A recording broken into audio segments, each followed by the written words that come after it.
Salut tout le monde, c'est Anguin7 pour une nouvelle vidéo tutoriel. Alors aujourd'hui nous allons aller sur Photoshop. Désolé vu qu'au début j'avais dit que le prochain tutoriel serait sur Cinema 4D, mais j'ai eu un petit changement de programme. Donc voilà, le Cinema 4D je ne sais pas pour quand ça sera. Donc voilà, donc aujourd'hui sur Photoshop CS5, je vais essayer de vous apprendre à créer un point de fuite, enfin des points de fuite, des point de fuite, pardon. Voilà, comme ça, hein, plusieurs, ça a l'air compliqué, mais en fait, c'est vraiment simple une fois qu'on connaît l'astuce, dirons-nous, c'est pas compliqué du tout, hein. D'ailleurs, ça devrait pas durer longtemps. Donc voilà, donc commençons. Non, pas new. Je vais mettre ouvrir pour ouvrir une image qui est derrière. Bah, je vais reprendre celle-là, tiens. Donc, mur, mur. Moi, je vais reprendre le même mur, je pense. Ou non, non, je vais prendre un Rubik's Cube. C'est là-dessus que j'ai commencé. Normalement, Rubik's Cube.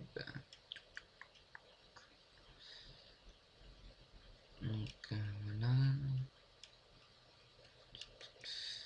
Où il est? Ah voilà. Donc voilà, un Rubik's Cube normal. Je vais zoomer un. Je l'ai pas en plus grand. Ah voilà. Voilà. Donc c'est déjà la meilleure qualité.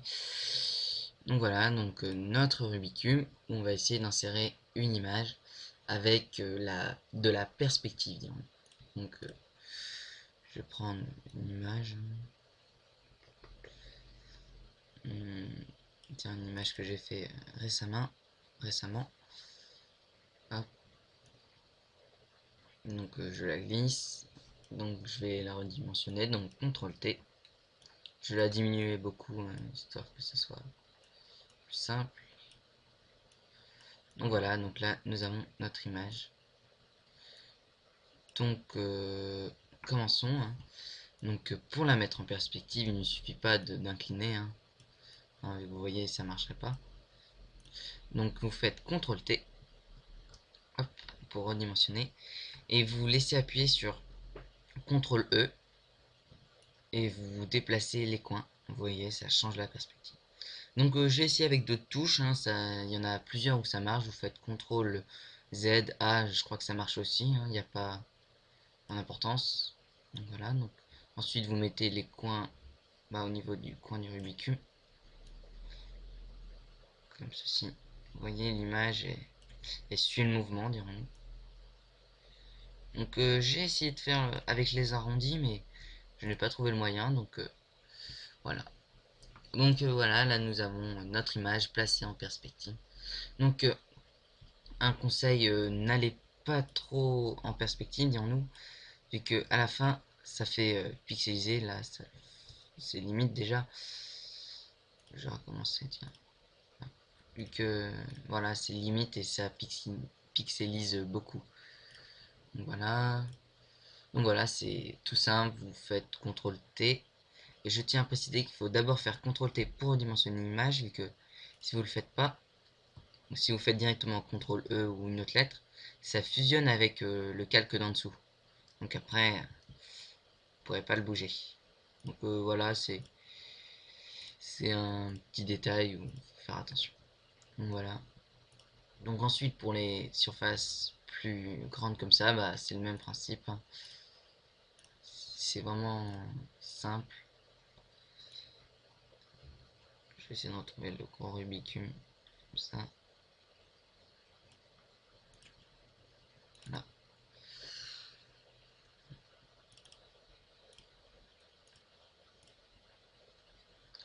Donc si vous faites de l'art plastique, hein, moi j'en fais, ça s'appelle un point de fuite, hein, vous pouvez appeler ça comme vous voulez, mais normalement c'est point de fuite le nom. Donc ouais, là il est un peu grande l'image. On va voir que je réduise beaucoup.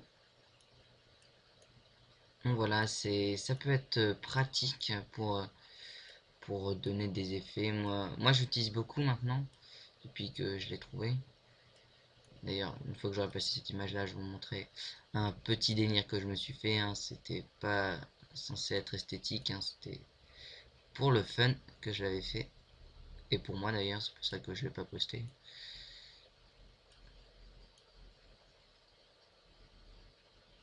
Hop,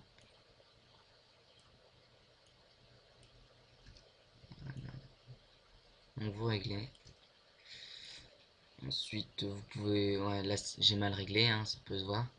Donc si c'est comme ça, si votre surface n'est plus carrée, je vous conseille de recommencer vu que bah, les coins ne sont pas au coin de l'image et c'est moins pratique. Bon là, il y a un petit défaut, bon, c'est pas grave, l'image je vais pas m'en servir. Et après, vous pouvez tester les modes de fusion. Celui-là, il est bien, ça fait bien l'incrustation sur l'autocollant. Donc voilà, donc je vous conseille de tester. Donc voilà, donc je vous montre ce que j'ai fait vite fait. C'était vraiment un délire, hein, comme tout le monde pourra en avoir. J'avais pas fait ça pour l'esthétisme, mais donc oui, peut être. Donc je vous le dis, je suis très désordonné niveau image. Un coup il y a un type, un coup il y en a un autre. Ouais, peut être.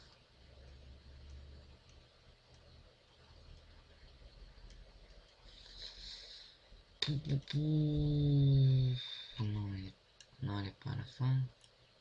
Je l'ai peut-être pas mis en image fixe.